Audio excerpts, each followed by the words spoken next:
Hello, my name is Brent. This is Cerro Gordo, California. And back in the day, this used to be the largest silver mine in California's history. And this week, I want to try to dive into what life might have been like up here in the 1800s.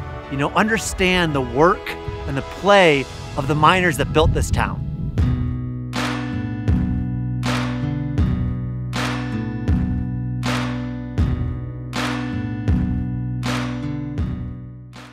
So not too long ago, I found a pair of Levi jeans down at the 400 level of the Union Mine here. And if you know me and you know this channel, you know that I am always searching for Levi's. It's just a very personal connection to history that I find fascinating.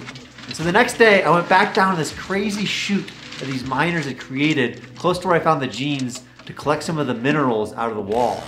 And while doing that, it just got me wondering what life could be like for these miners.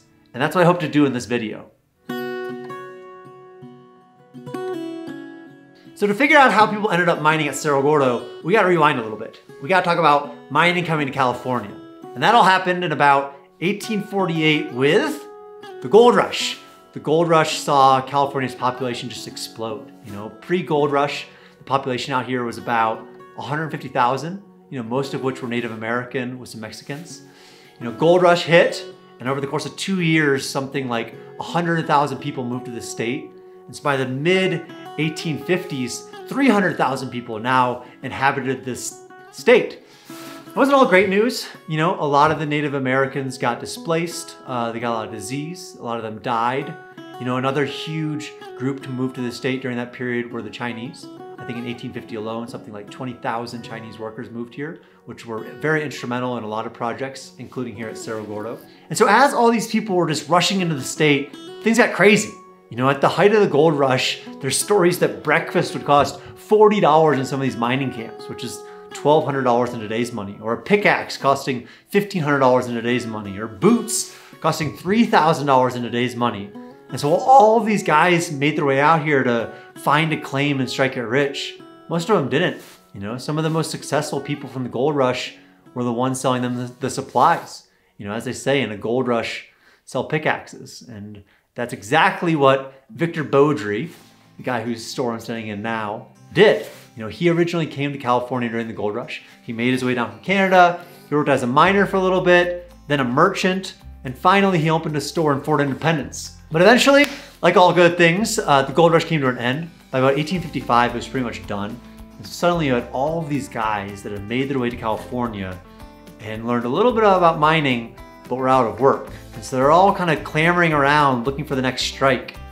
And luckily they didn't have to wait too long, because in 1858, the Comstock lode was discovered in Nevada. And that was pretty much the first major silver deposit discovered here in the States. And so a lot of guys made their way from San Francisco right past this sleepy town of Cerro Gordo on their way to Nevada and started mining.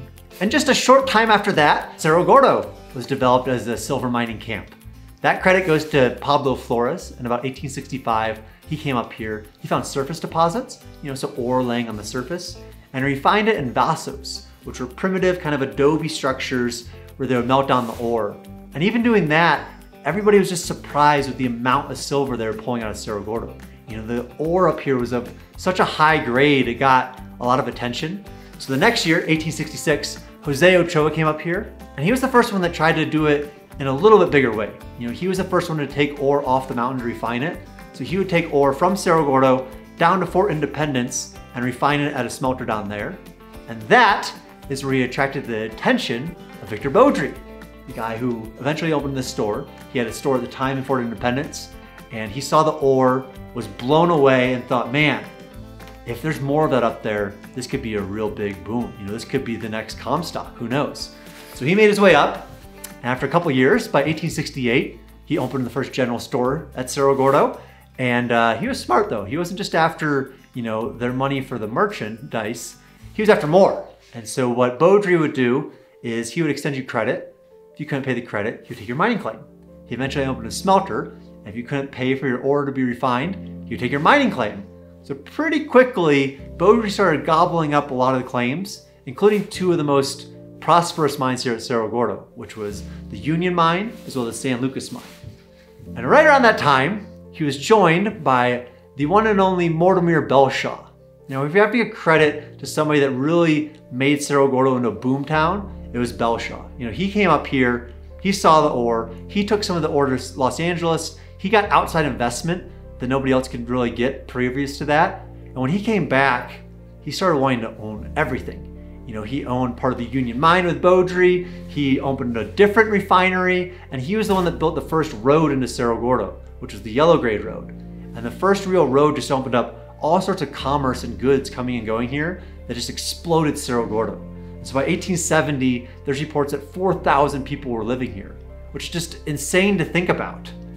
And so when we're trying to get a sense of what the average miner might have been like back in the day, I think 1870 is a great year to use. That's a year that they did a census here at Cerro Gordo. And looking through it, you just see all sorts of nationalities. There was people from China, from Germany, from England, from Scotland, from Chile, from all over the place. It's pretty much 50% Americans and 50% non-Americans. And while a lot of them had the occupation of miner, which is a bit of a misnomer to begin with, which we'll talk about more, there was, teamsters, assayers, there was chefs, there was also a few homemakers. That was their profession. And so while Cerro Gordo was primarily men, there were some women here and there were some families, not enough to warrant a school or a church, but there were some. And so with that, I think the best place to start as we try to paint this picture of what life might have been like is with the accommodation. Where did these miners live? Where did they spend their days?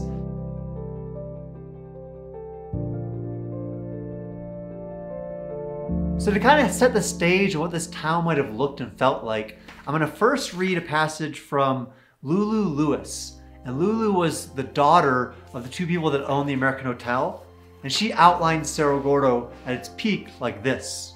At one time, Main Street had restaurants, both plain and fancy, and two double-storied hotels breaking the otherwise barren skyline.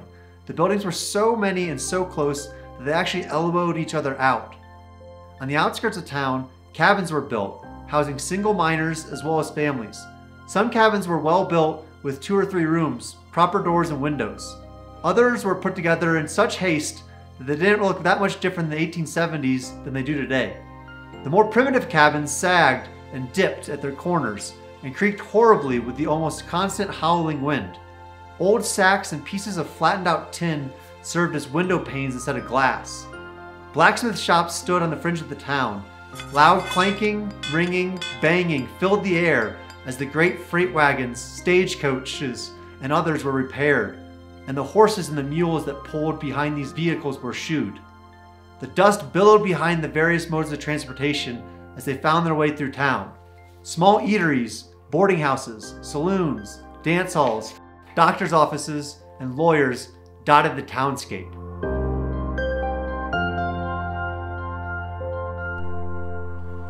So we're on the backside of Cerro Gordo right now in an area that was called Newtown. And Newtown is where a lot of the Chinese miners lived. And if you lived back here, your cabin was probably made out of stone, like you see above, or it could have been a canvas tent, or in some cases, you would just make your house out of anything you had. Like in this case, where any crack in the mountain could have been made into a little house. So it might seem obvious, but these miners weren't necessarily creating long-term homes. A lot of times miners expected to be at a mining camp for 3 to 5 months at the most. It was usually just them, not with a family, so they weren't setting up any permanent residence. That's why you don't see too many of the cabins remaining today. So with that, we're going to take a trip back into the main town and show you kind of how some of the other miners might have lived back in the 1800s. Back here in the town core, there's a lot of cabins like this, or that, or the one above it. And so if you had a cabin like this, you're probably sticking around Cerro Gordo for a while, and you're probably decently well off, at least in miners' terms. This is a pretty big one. You'd have had plenty of room, root cellar, areas to put your bed, things like that. Because a lot of time, there wasn't even room for all the miners arriving. There was 2 stagecoaches a day coming in, which is dozens and dozens of miners showing up. And some of them would get a room at the hotel for the night. Some might stay over in the bunkhouse while they could find long-term accommodation. But if both of those places were full, a lot of times there would just be tents. If you look at old photos of these mountains, there's tents everywhere. And in the books I would read about miners driving to town, a lot of times they would just you know, even to sleep on the ground. They would have a mat, sleep on the ground, see if they could get work in the mine. If they could get work, they might think about having a more long-term residence. But this is one of the original cabins here. This is one that I haven't fixed up yet, so it gives you a little bit of an idea. So this cabin is exactly where a cabin was standing before.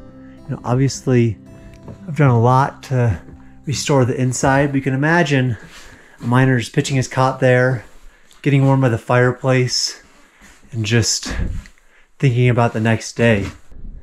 Now that we got an idea of where these miners might have lived, it's time to go to work. And for that, if you were the majority of the population at Cerro Gordo, you would have been working up at the Union Mine, which is that hoist building we say above us. So for now, we'll head up there and check out the tools, techniques, and different roles you might have had back in the 1800s.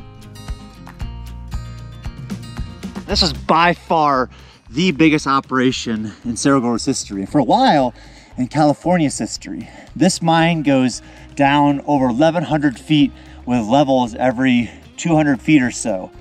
I've recently gone down to the 900 foot level, and I've been at the 700 and everywhere in between. And back in the day, this was not an individual claim. All the workers that would have worked here worked for a company, where originally there's a lot of smaller claims where guys would have worked them themselves or in small skeleton crews. This was a full-on enterprise. So to support the guys going down into the hole, there needed to be all sorts of support personnel to send people right down this cage. This cage is the one that went 900 feet straight down to the bottom of the shaft. And originally, in the first few years, before they had the cage, the guys would have gone down in buckets like this. You know, this is how they would have gotten the ore up and down when this shaft was only, 50 or 100 feet deep. But as they pushed this deeper, you know, as that hole started going down hundreds of feet, they had to erect this hoist operation. And so up here, back in the day, this hoist would have been supported by steam. And so it would have created all sorts of jobs where people would have stayed up here during the day. Whether you're a hoist man, operating the hoist there, or you're part of, you know, the furnace over here to keep everything running from the tools to the hoist itself. You know, this building would have just been buzzing with activity as they sent men down the hole. And the hoist men were pretty highly paid compared to some of the workers in the mine itself, because it was an important job. You know, this guy was literally in charge of sending people down and potentially risking their lives. And at any one time, there might be 20 or as many as 40 miners down in the Union, and probably a support staff on the surface of at least 10. And so during the day, this was a very buzzing place. And you figure this was just running up and down all day long, and you'd go down there for 12 hours at a time. You know what always blows my mind is in a mountain range like this, you know, mountains as far as you can see, that they decide to drill here. You know, why did this mine start here? I think a lot of the times it's because there are surface deposits. So rocks on the surface, maybe they picked it up, felt that it was heavy, and they're like, oh, you know, maybe there's more of this heavy rock if I were to go further back in. Or somebody told them the tail, or there was a neighboring mine that the ore body might have connected. But when do you stop? You know, a lot of times they'll go back into these mines and they'll maybe only go 20 feet back and then they'll turn around. The next one might go 50 feet back. So a lot of these are prospects. You know, they're literally just going off of a hunch, a dream, a hope that it connected into something more. And I think just being that type of optimistic and persistent person that these miners were, it must have been very hard to stop. Maybe if you just go that another week, 2 weeks, you'd end up with an operation as big as the Union Mine. And I wonder how many people thought that, dreamed that on these smaller claims and just walked away with nothing. You know, we only tell the stories about the Belshaws, the ones who struck it rich, but the reality is the vast majority of the people that came to California for the gold rush or silver claims or any type of mining didn't strike it rich. You know, they left with shattered dreams.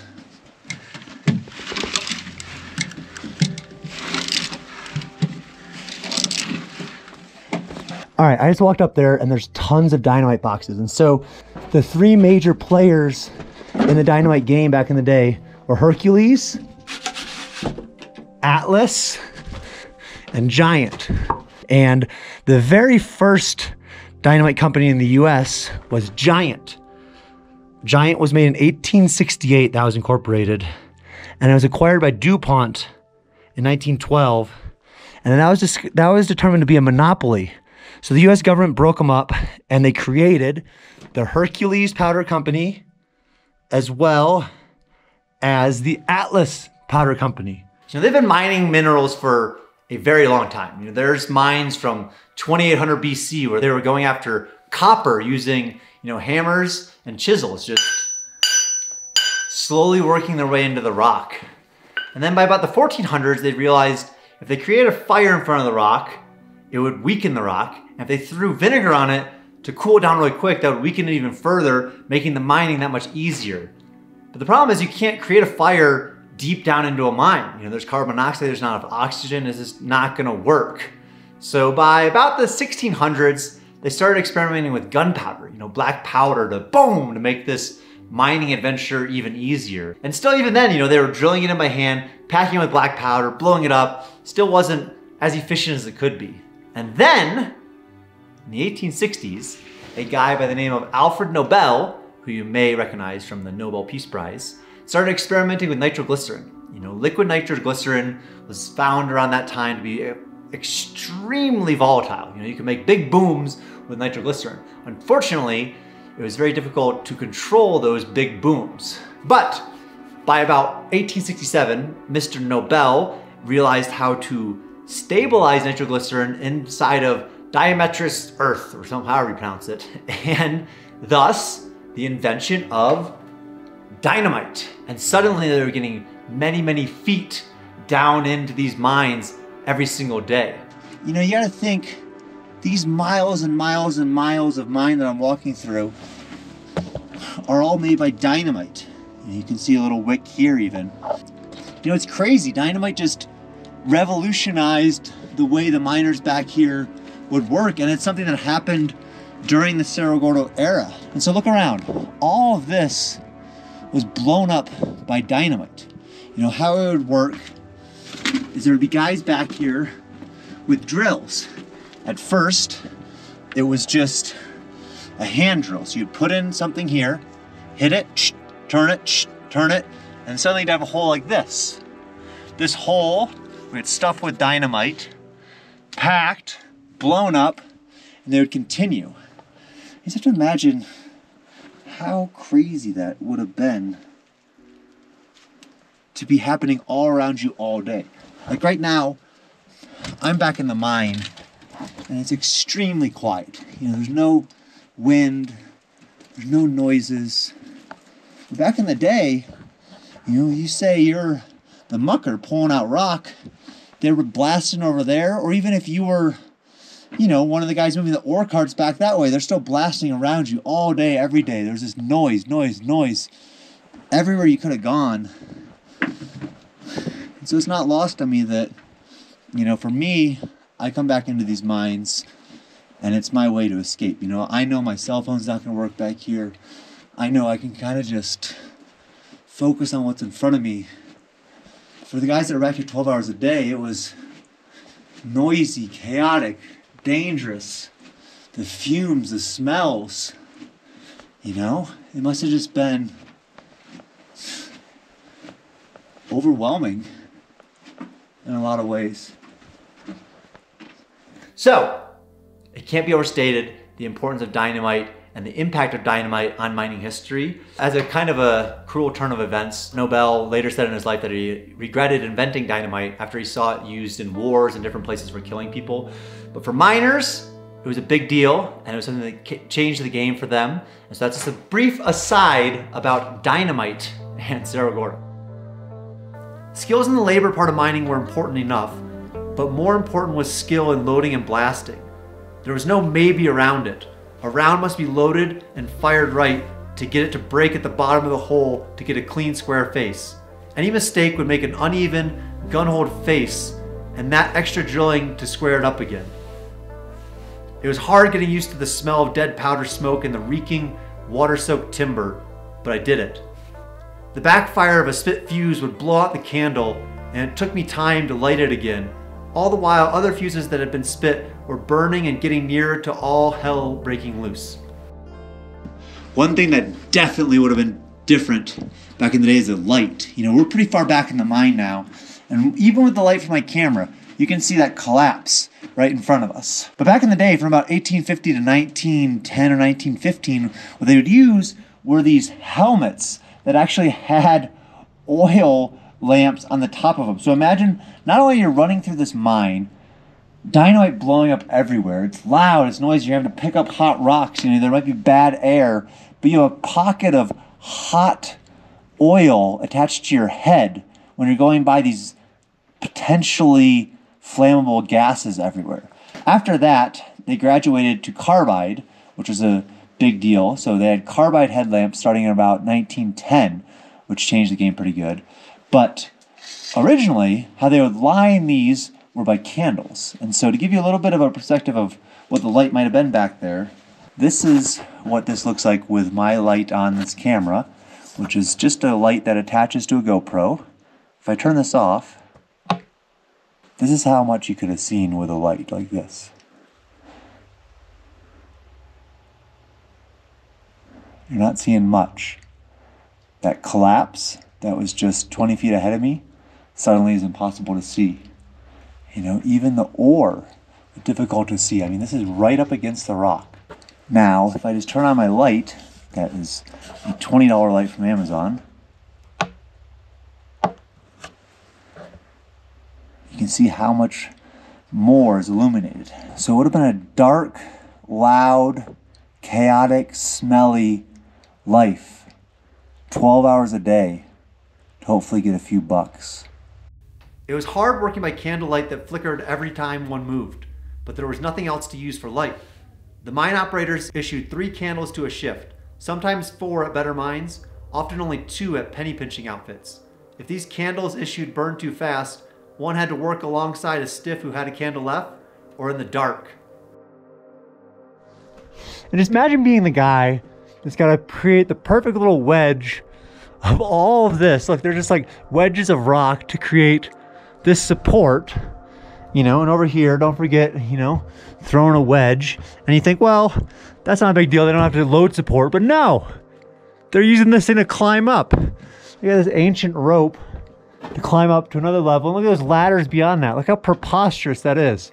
Obviously, this was the time before OSHA, but imagine to get to work, you had to climb up this ridiculous rope and get to that ridiculous ladder. I'll climb up this rope to show you guys where that goes, but I'm not going to climb up that ladder. All right, so you get up that rope, and then it's like, oh yeah, how do I get up to my work? Well, just like that. And so guys, like, don't worry. I hit it with some twine, and I snugged it up with this wedge I found. And you go to that top level. Your job then is blasting, you know? You're blowing up dynamite way up there. A ladder for another day. Not trying to fall 60 feet and die today. But miners back in the day wouldn't have had a choice. Okay, so I've been back in this mine for about an hour now, and it already feels like it's been quite a long time. You know, time back here feels funny. Walking down these tunnels, going back and back, just going forever.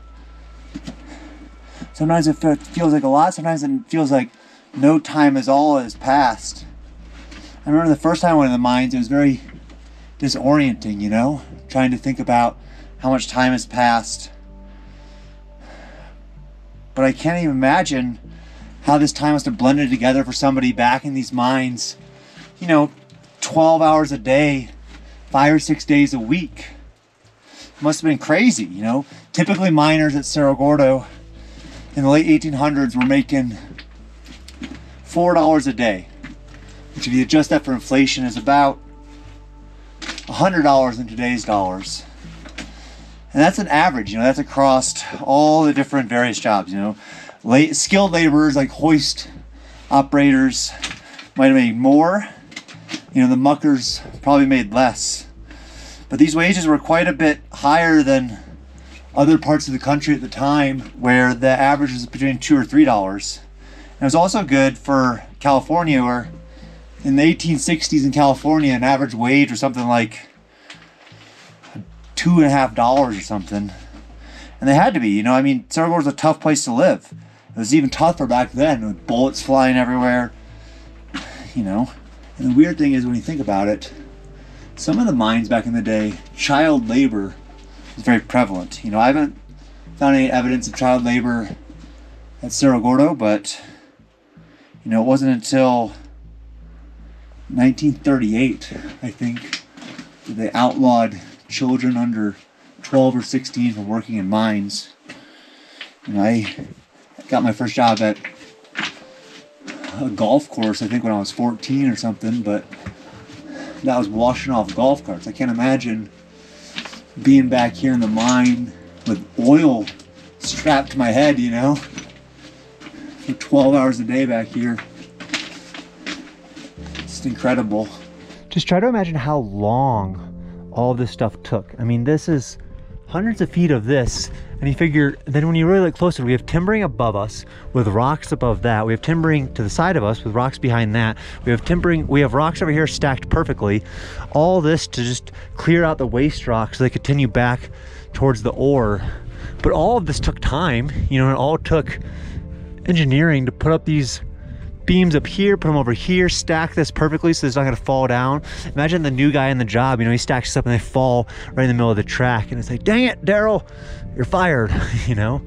But it's just so much work went into all parts of this, all to get silver that we use in everyday items. But we're definitely not thinking of the guy that was stacking the rocks that made it possible for the ore cart to get past, to get to the guy blasting or to the guy mucking to get the stuff out. You know, there's just so many roles involved in every part of mining.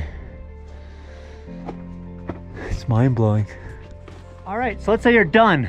12 hours has eclipsed. You're out of work, done for the day. You just made yourself $3 or $4. You come out.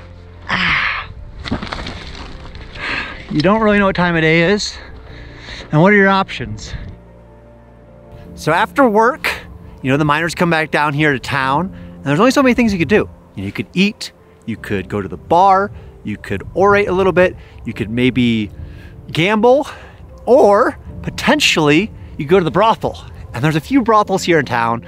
And luckily while I was filming this, a woman named Robin Fincham came, and she's the author of Red Light Women of Death Valley. And so she just knows everything about brothels and mining towns. So I'm gonna let her take over from here.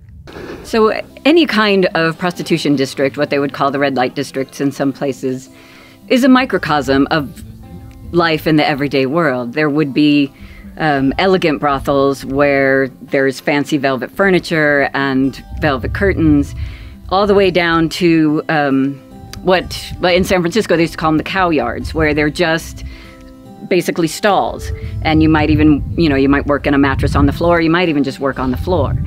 I think Lola's was kind of somewhere in between. She made a lot of money, and she was definitely a more upscale establishment than Waterfalls.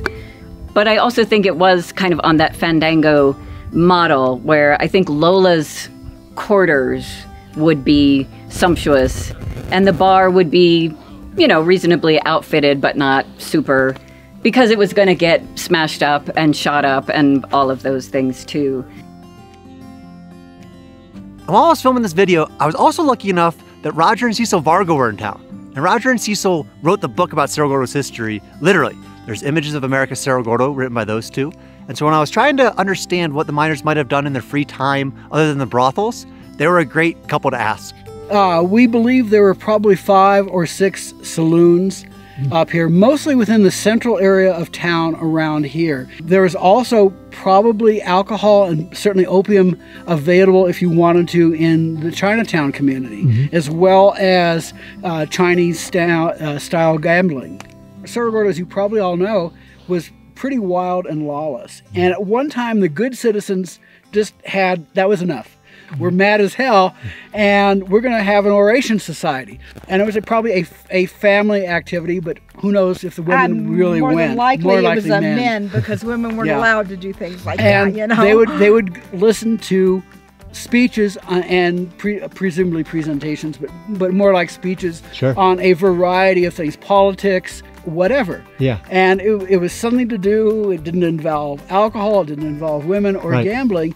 But the saloon owners and the brothel owners were not happy about this because it really cut into their business.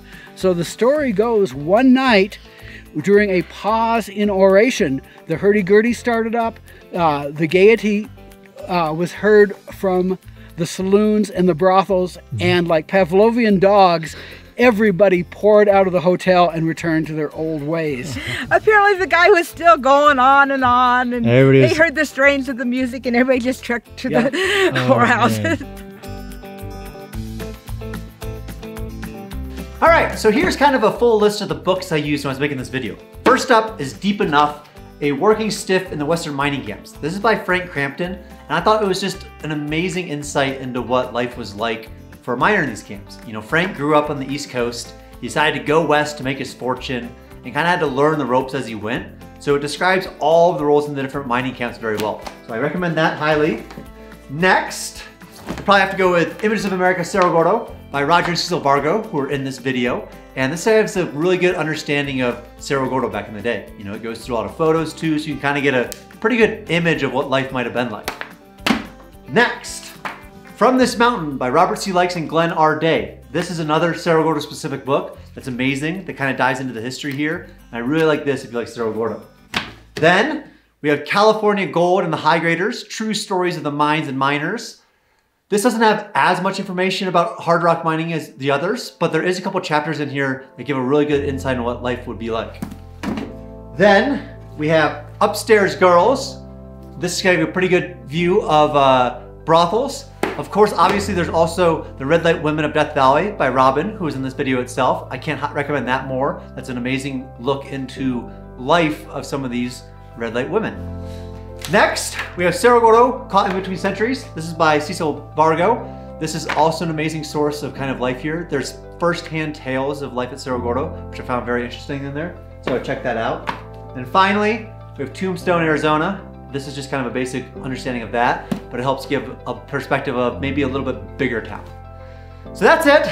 You know, I hope you guys enjoyed this video. I think going back through the motions of a miner in the 1800s gave me a lot more appreciation for my life these days. You know, the luxuries that we have, you know, the fact that I don't have to sit here and, you know, hit this 50 times per minute to make a living. You know, it makes life a little bit easier. And so I hope you guys enjoyed it. If you did, I hope you subscribe. There's a lot more videos on the way, all sorts of things, mine explorations, building renovations, history, and everything in between.